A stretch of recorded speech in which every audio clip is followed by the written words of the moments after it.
So Venom 2, Let There Be Carnage. I don't think there's a 2. I think it's just the subtitle. I think So there might be a 2. I don't know. good I've been things. wrong tonight, so.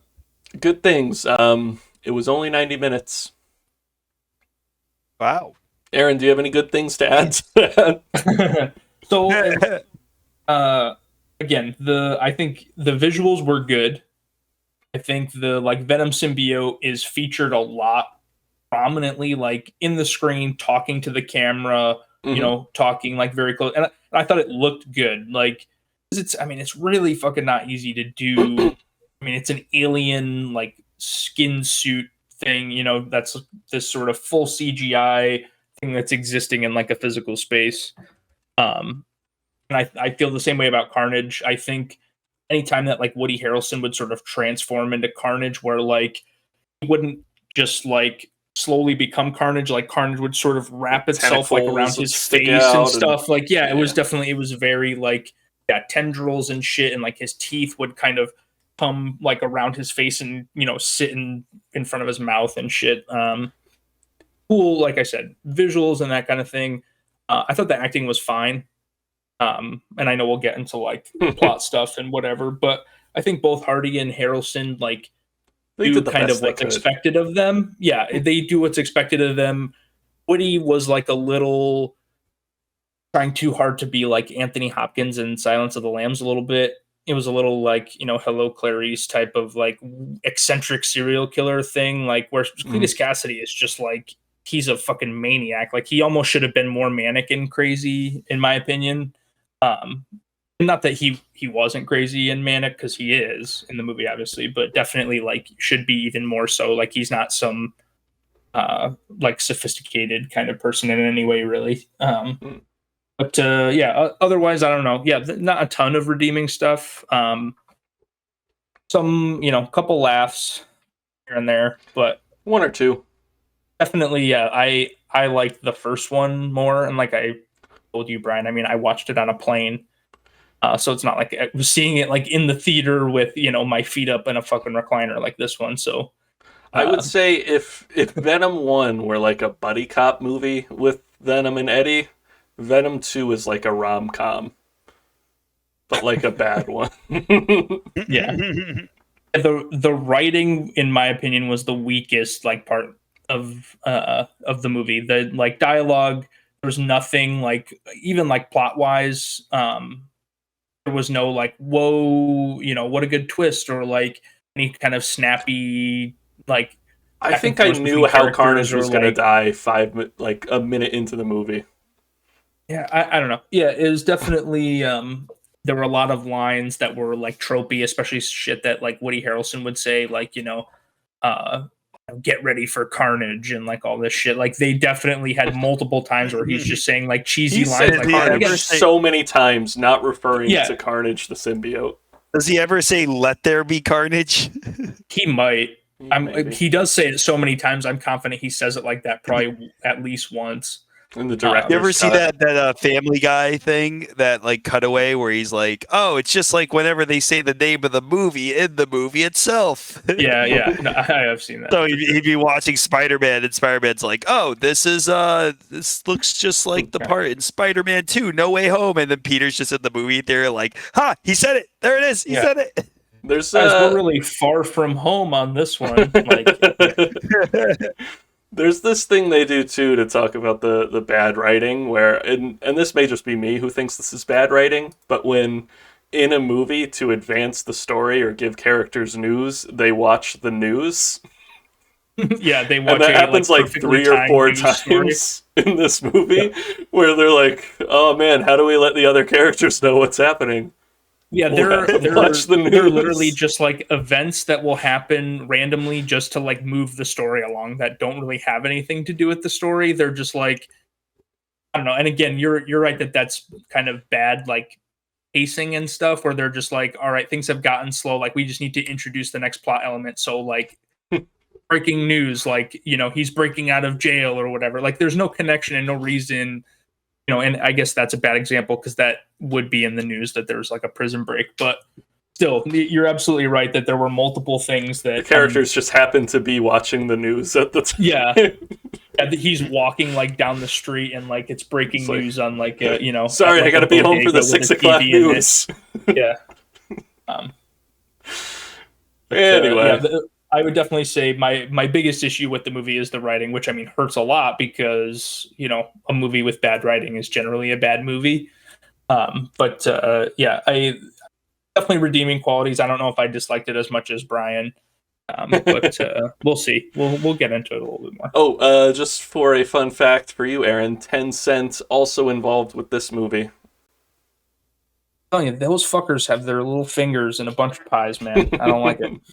I don't trust them. Also, Top Gun Maverick, Tencent is involved with. Of course. Yeah. Marty, Tencent is Tencent is like a mobile gaming company from China that's kind of known for all their like gotcha mechanics and pay to win stuff. Shit. Yeah. Oh. And they have a film arm who helped make Venom 1 and 2. Oh, I'll say they're super. They must be. They made more Sony money in or China something. than they did in the U.S. Yeah, Venom did make a shitload of money overseas. Did Tencent is Pokemon Go, right? I think they may own Niantic, who makes Pokemon Go. Oh yeah. I think that's what it is. Yeah. Yeah. So any huge mobile giant game, like, conglomerate company, Tencent probably owns. Well, especially if that's an East Asian game that you're playing, it's fucking Tencent has again some sort of relation. They own some percentage of that game. 10%. Tencent. All right, to the plot. So we got our boy Cletus Cassidy. He is at a mental hospital for children, and he is in love with Calypso from Pirates of the Caribbean. Mm-hmm. And boy, Marty, is that girl loud. You might say she can shriek. He's a screamer. So she has a mutation where she could yell real loud. And boy, is that girl loud. Let me tell you. Jesus Christ, Brian. She shrieks. Marty, did you see Venom 1? I have not seen Venom 1. Real important. Symbiotes have 2 weaknesses. Fire and sounds between 4,000 hertz and 6,000. Oh my gosh. Oh wait, but I would have known that from Spider-Man 3, right? Yeah, right, because he hits the they use the bell. They use the bell to get Topher Grace is the superior Eddie Brock. Topher Grace. Or are you guys thinking of in the Daredevil movie where they fight Fisk in the rain? And he's in the he's in the cathedral and he's hitting the little at the end. Is it Carlton Fisk? Brian? Is it Carlton Wilson? Fisk? Look at you. Wilson Fisk. Look at you going baseball. Carlton. Is Carlton Fisk a baseball player? Yeah, he's a Hall of Fame Red Sox player. Wes would be so proud of you. He's like Pablo Escobar's brother. Sanchez. Sanchez Escobar. They're related because both their first names are Pablo. All right, so Cletus Cassidy is in love with the loud girl Calypso. She is taken away after she screams at some bullies and makes them go deaf. In the van, there's a young cop sitting back there. We catch a glimpse of his name tag, and it says Mulligan. She screams, like, try again. She screams at him, and he says, try again, and shoots her straight through the eyeball. Ow. So, modern times, Cletus Cassidy is on death row for his murders. For his kills. For his murders? For his kill streak. Super high KD. He's got really high KDR. And he's only going to talk to denounced journalist, loser journalist, Eddie Brock, because he likes him. It's not clear why he wants. I was going to say, it's genuinely, the thing is like, he's like, Eddie Brock, like, your life sucks too, right? Like, it's basically like, you and me are a lot alike. He's like, yeah, I've seen you in the news fucking up. Like, that's basically all of what it is, which is kind of funny, but a little bit of like, what? Yeah. What do you mean? This is why he's there? But fine. Moving on, So Eddie's like, fine, I'll go talk to him. Detective Mulligan calls him to come in. Yeah. Like, got to do a redo, Eddie. He won't talk to anybody, so I need you to talk to him. He's like, all right, I'll go in. So he goes in. Cletus is like, just post this thing in the paper and I'll tell you everything. So he's like, all right, deal. But Venom's there and he has a photographic memory and he looks at all the wall drawings. And he looks in his prison cell and there's like a bunch of crazy, because I want to say there's they were saying on the news that he's got a bunch of like unsolved murders as well that they're like looking into, just like missing people that they think are related to his killings. So they're looking for all these kind of missing bodies. And so as they're leaving, excuse me, Venom kind of literally turns him and like looks him into the prison cell, and then does it's got all these scratchings and blood writings on the wall. Yeah, it's all this, just him kind of doing these crazy, and there's this weird, like, goofy, like, I don't know, scene where Venom's controlling Tom Hardy, drawing all the pictures. So silly, dude. And Tom Hardy is making weird, worst jokes, like some sitcom dad dingus character. He's like, ooh, this one's a tree. I'm like, what is the direction you're given here? Yeah, I'm telling you. Yeah, they did what they could, but the writing, and again, like the tone was kind of all over the place. There were parts that were like serious, and then there's parts where I feel like we're supposed to feel like sad or what, like when certain things happen, and it's like, but it hasn't, like the emotional payoff won't come because you haven't built it up to like pay off. It either wasn't clear how we were supposed to feel, or if it was, they didn't do a good job making us feel that way. Like, remember this character you met 5 minutes ago? Well, they died, and you're supposed to be super sad about it. I don't really care, actually, because I just met them 5 minutes ago. Oh, Aaron, you know who directed it, right? I'd have to double check. It's Andy Serkis. Is it Andy? Really? Serkis? Really? Yep. That's funny. Yeah, I can't say I'm super impressed with that, because I love me some Andy Serkis, but not the Serkis is in town. Yeah, exactly. Bunch of clowns. So anyway, they uncover all these bodies, and Eddie Brock's a hero. He's it's journalism. The denounced journalist is now back in the news. Before we even get to that shit, the bit of like, so Venom does all those drawings, but they can't figure out what any of it is. He does like all the crazy like arm shit, and so suddenly like he pulls up this just like stenciling again like thing that he did, and it's just this very like vague, almost like drawn by a child kind of outline of like this thing. And so Venom's like, hold on a second, and then just starts Googling. It's not Redondo Beach, but it's like Rodeo Beach or something. And then the very first Google image. It's the very first image. Like, he just Googles this random thing for some reason that he knows. And again, no explanation as to why he knows about this random beach. Because, I mean, do they go to Cassidy a beach? Apparently wanted to draw this beach and just Google imaged it. Well, and so, why does he know it? Somehow, I don't know how Venom knew, but then he holds up the stencil and like it fucking matches perfectly. And then like, cut to the next day, the police have found, the other bodies like buried. 27 like, bodies or some random shit. Yeah, and I'm just like, how the fuck did Venom figure that out with like no provocation? Because they make the joke like earlier before that because when him and Hardy are fighting and they're talking about how he wants like the wind in his hair and like the sand on his toes or whatever. Yeah, they get into a couple fight a little bit later. That's fine, but it doesn't matter. This movie's all over the place. Either way. But like, I think the implication there is like he's never been to a beach, like, so it's not like he's like, oh well, we went to Rodeo Beach last year, so, and I remember that view.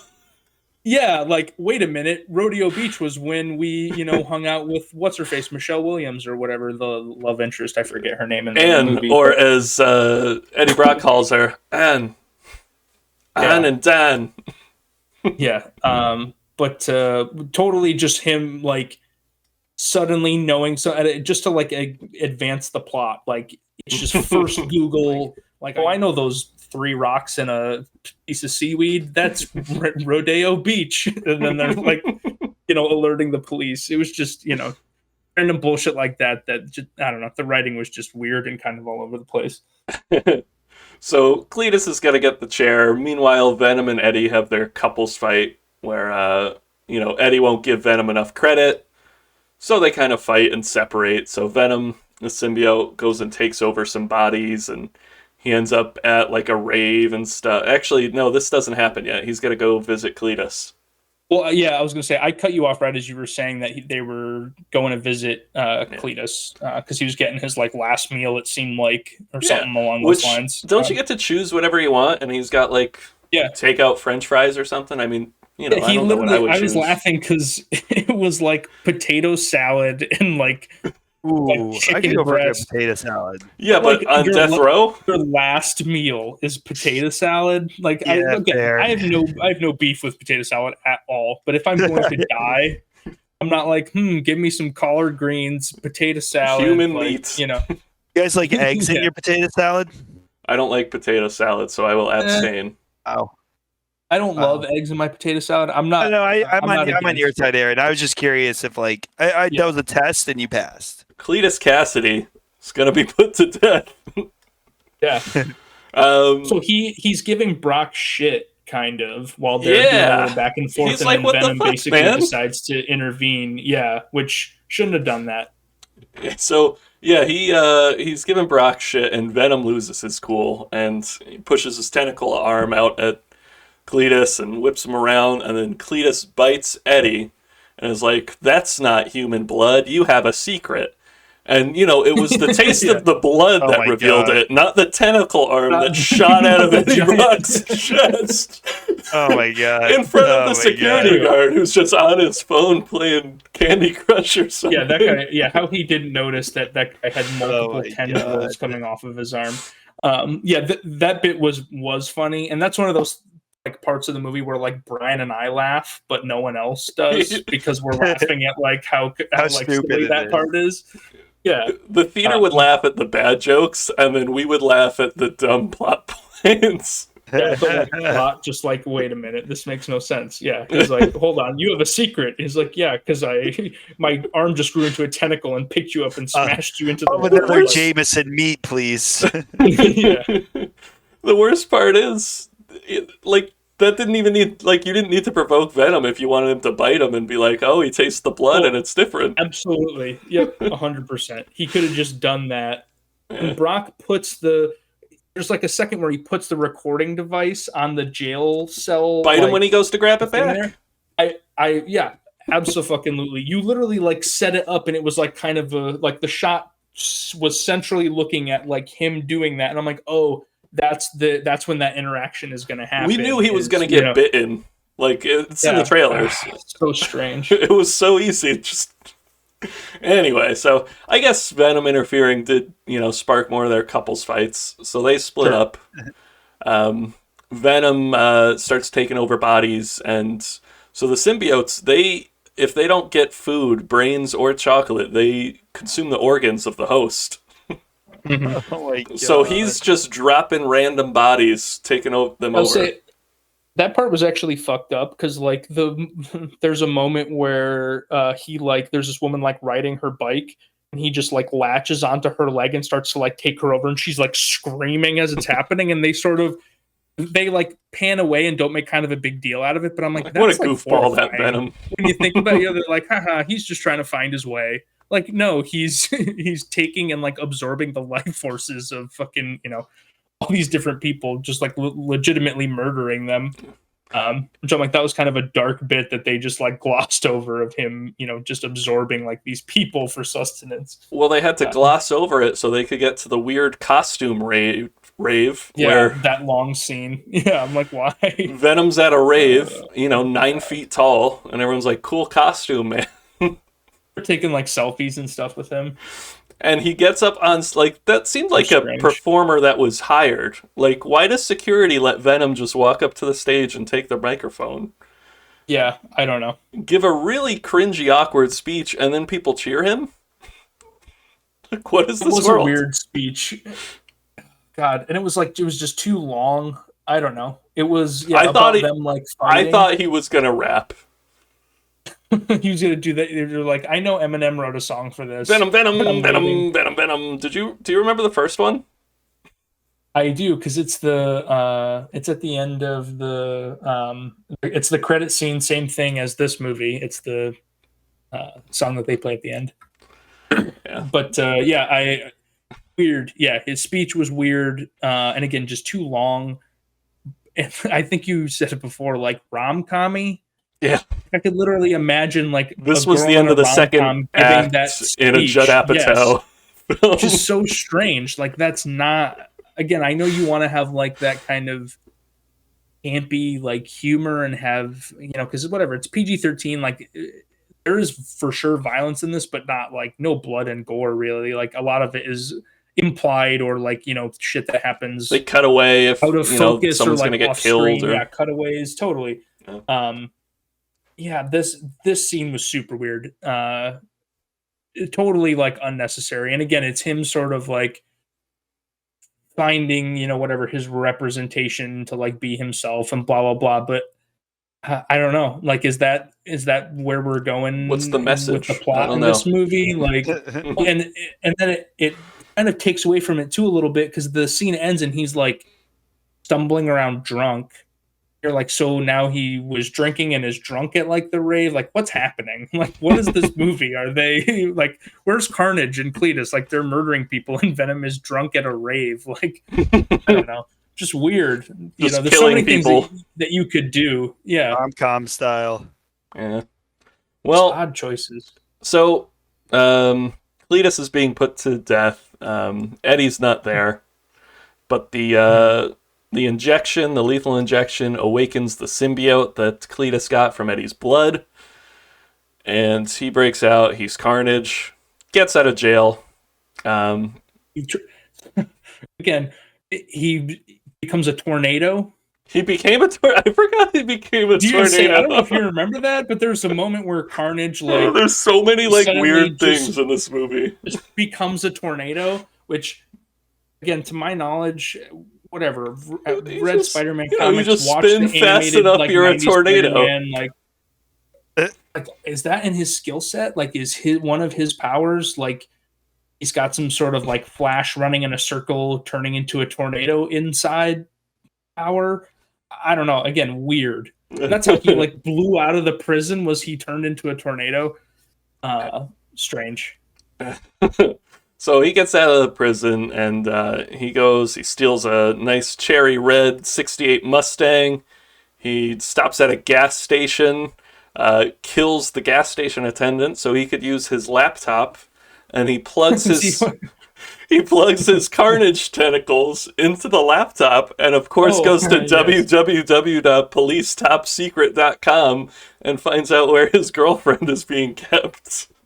He somehow, his tendrils like go into the USB port of the computer, and he hacks into like the police like criminal database, like secret files. I don't even know. Like, the whole screen goes red, which again makes no sense because it's Carnage. Of course, the completely what's the word I'm looking for? Organic living creature became one with the internet. I know. Yeah, this alien understands like the internet. It's super weird. But so I even like the bit before that. So when he goes into the gas station, another part that I laughed out loud actually at was the gas station's like, how can I help you? And Cletus climbs up onto the counter and kicks him right in the face, like it's like GTA, with no hesitation. Yeah, like it's some GTA shit where he just comes in and the guy's like, hi, how's it going? And he just steps up onto the thing and just with a boot kicks him square in the face, which is really funny. And just again, like kind of unexpected, because then the bit of like him hopping to the ground and then hacking into the laptop, just so ridiculous. But whatever, got to keep the plot moving. So yep. So Carnage and and Cletus make a deal. If Carnage helps Cletus get Calypso or Shriek, he'll help Carnage get Venom, who I guess Venom's technically Carnage's dad. because of Yeah. how symbiotes work. That is, yep. That is actually, a thing. So they go get Calypso, and they fight to get her out, and Carnage is like, holy shit, that bitch is loud. You better shut her up or I'm going to shut her up for you. Yeah. A little bit of, misogyny. So Calypso wants to kill Detective Mulligan, and we already talked about the other two who they want to kill, so they're all going to bring them to their wedding. Cletus and Calypso are going to get married, and they're going to kill who they want at the wedding as wedding gifts or something. Again, not totally explained there. I think it was they got each other the gift of the person they wanted to murder. I think it was like a big part of But in order to lure Eddie and Venom there, they had to kidnap Eddie's ex-girlfriend, On. They get Venom and Eddie there. There's a completely unexplained Venom's like, uh-oh, that's a red symbiote. We don't want to fight those. Like, had never been talked about what the colors mean before. But yeah. Again, that was like a payoff of like a joke that they never set up. Just weird. It's like they just told us the punchline. They didn't tell us that. Like, I wonder if the script like was written by multiple people, or like one of those weird, like it's like just a hive mind of people writing it. And AI wrote this movie. It's like a board of people. Not just any AI, Algae Rhythm. Yeah, exactly. Don Cheadle. Just in there with like a pencil in his mouth, just like typing it up. It's just weird choices. So many just like random dumb things like that. But so the fights start. Carnage is kind of better than Venom, it seems. But good thing Dan is there, and he remembers Sound and Fire and dumps some fire over Carnage. where Doesn't did he kill get the thing of gas? He just like carries a free loose can of gasoline in the trunk of his car. Just got a gallon of gas that he drags around with him. Well, he also had to sneak up onto that balcony while all this was going on. So yeah, he's like climbing a ladder in the background. Like, what the fuck?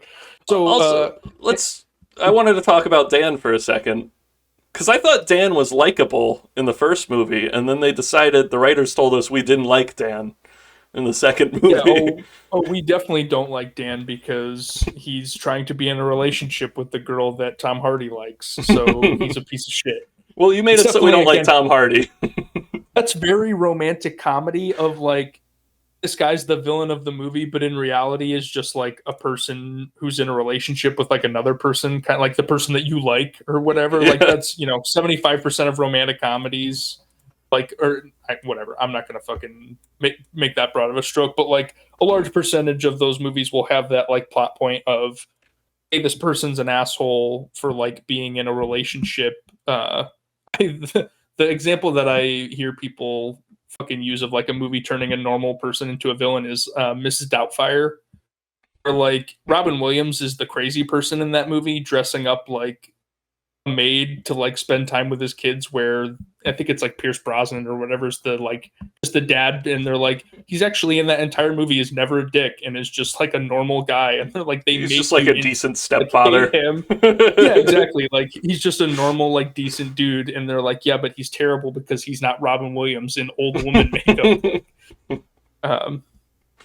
Yeah, there was a little bit of that, because I agree that like he was actually helpful like throughout the movie, and like buying into, he was dealing with the random bullshit that was going on, which in my opinion is more than enough. Yeah. Sorry, I cut you off before I went into went onto my Dan soapbox. So what were you gonna say?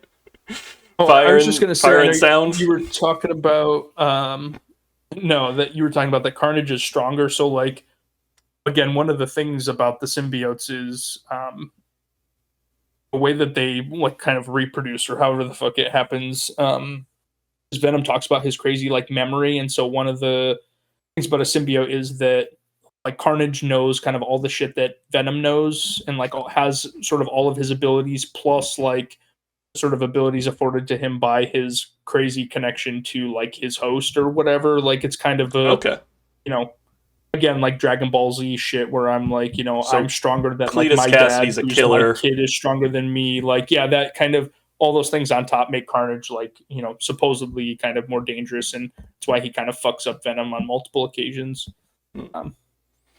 So they're fighting. Calypso stabs Mulligan. They're in a fight.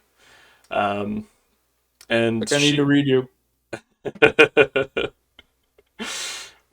It gets funnier every time. So I was to say, I actually have a comment about Mulligan, but we can talk about that in a second. Yeah. So not much more in the fight. So they're about to lose. Venom and Eddie notice that their Carnage and Cletus's connection isn't as strong because Carnage doesn't like Calypso because she's really loud. Yeah. And so Calypso decides she's not happy with the treatment of Anne. Is that what sparks it? She's like, okay, kidnapping her so you could kill Eddie and Venom is fine, but leave Anne out of this now that you got Venom and Eddie. I think is just like, I have no idea why she turns them on them, but she does. Well, because I think part of the issue, like with her, and they don't really explain it, but so her and Eddie, or not, excuse me, not Eddie, but her and Cletus meet in that like, Home for troubled youths, kind of, yeah, or whatever they say, abandoned children or some shit, which is so like on the nose. But basically, it's just like, yeah, home for kids who, yeah, like you said, were abandoned or forgotten or whatever.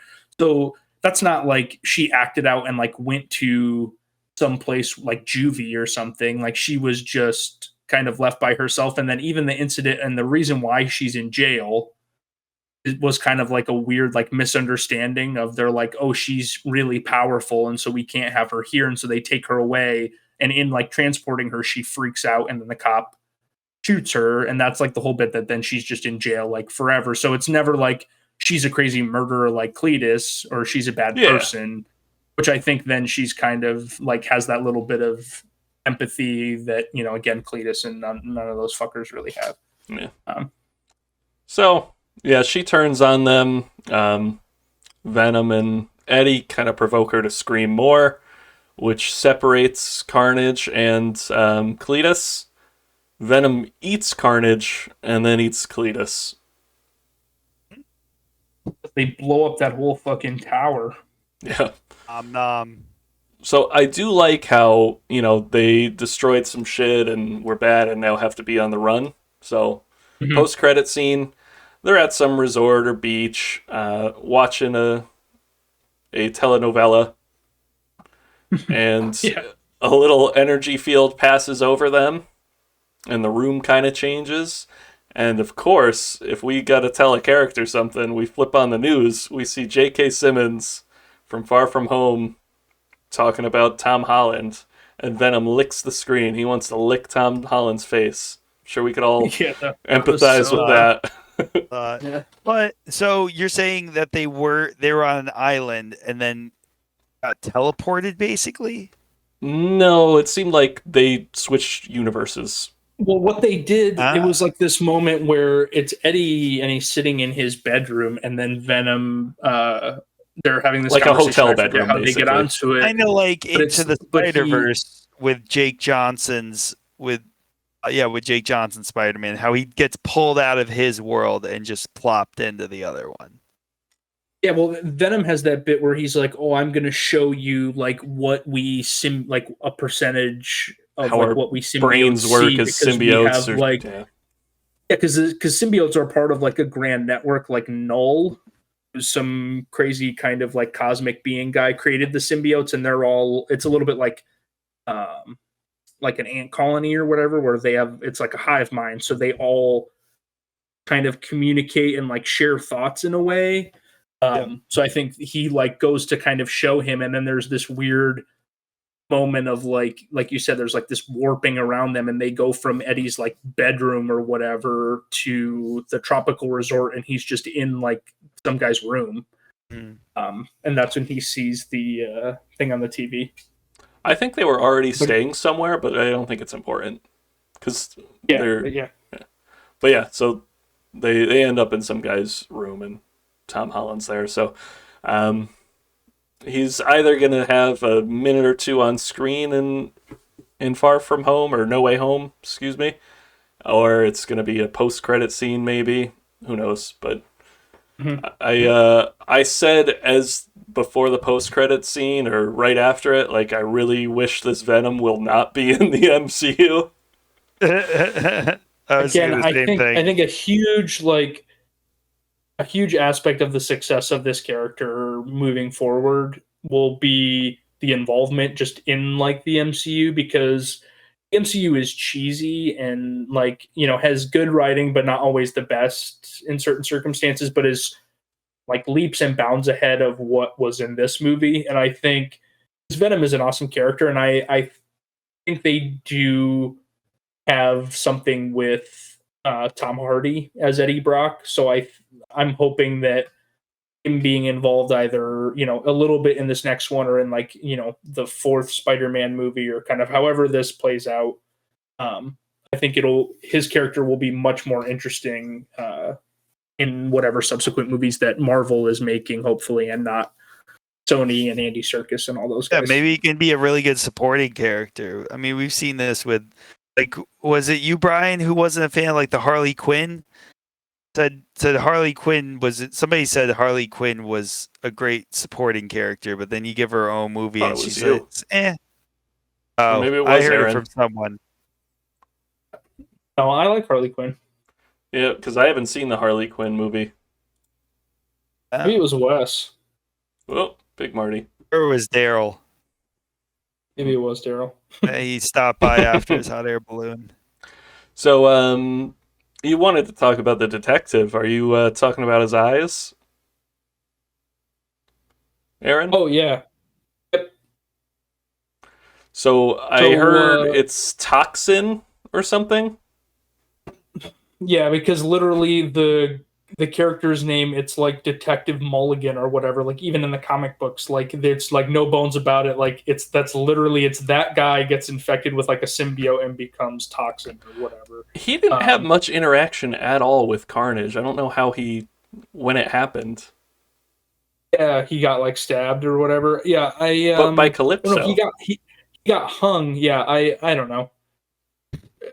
Again, I'm not 100% sure. And to be honest, I think Toxin, like Carnage, is a pretty known name.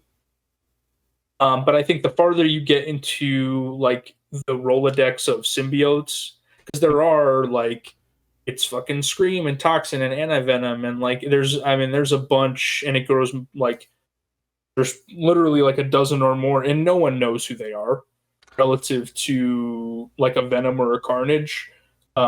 So just like move on from the symbiote thing. Like I think first movie was a symbiote. Second movie's a symbiote. Guess who the bad guy is in the third movie? It's a symbiote. I think Sound and fire. A huge gallery of Spider-Man villains, and literally Venom like has his own comic runs and is like an anti-hero fighting like Spider-Man villains, you know. Mm-hmm. So like just take one of those fuckers and put them in like one of the Morbius. You know, have that be like a tie-in. Well, Morbius is one of them. Fucking Kraven the Hunter is another. About Morbius. There's quite a few. There's quite a few that they could easily put in, and I don't understand why they're like, no, we got to reach deeper into the symbiote well. Like I think it would be cool to have Venom fight like Kraven the Hunter, because that totally changes like the dynamic of who he's fighting. Like it's not just like, oh, it's this physical one-on-one battle. Like Kraven can be more of like this kind of most dangerous game. Like, you know, Venom's hiding and he's trying to like deal with being tracked by this fucking, you know, masterclass like hunter guy. I don't know. It would give them a little more to work with, because I think like with this movie they were just struggling to fill time a little bit of like, how do we get these characters to fight, and how do we make it, you know, interesting up to the point before they fight? I don't know. I like the first one more for sure. It wasn't like, I mean, it wasn't terrible, but it was definitely like that one viewing was enough. Yeah, you don't need to see it more than once. You don't need to pay for it. I would say, you know, if you're in a situation where you can see it for free.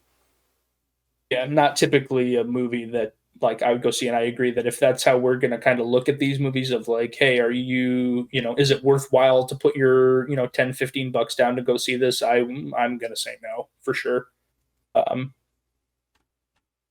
Yeah, I don't think any of the four of us in watching it would say different. Just knowing like our preferences about stuff, and like we might have different opinions on how much we liked it, but I don't think any of us would be like, oh, it's for sure go see it in the theater because it's worth it. No, because it's absolutely not. Yeah, as Brian said, I pretty much saw all I needed to see on TikTok. Yeah. Mm-hmm. If you really need to see that post-credit scene, buy a ticket, wait 90 minutes, walk into the theater, watch the go see Addams Family 2, and then when Addams Family 2 ends, before walk into the last 5 minutes of Venom.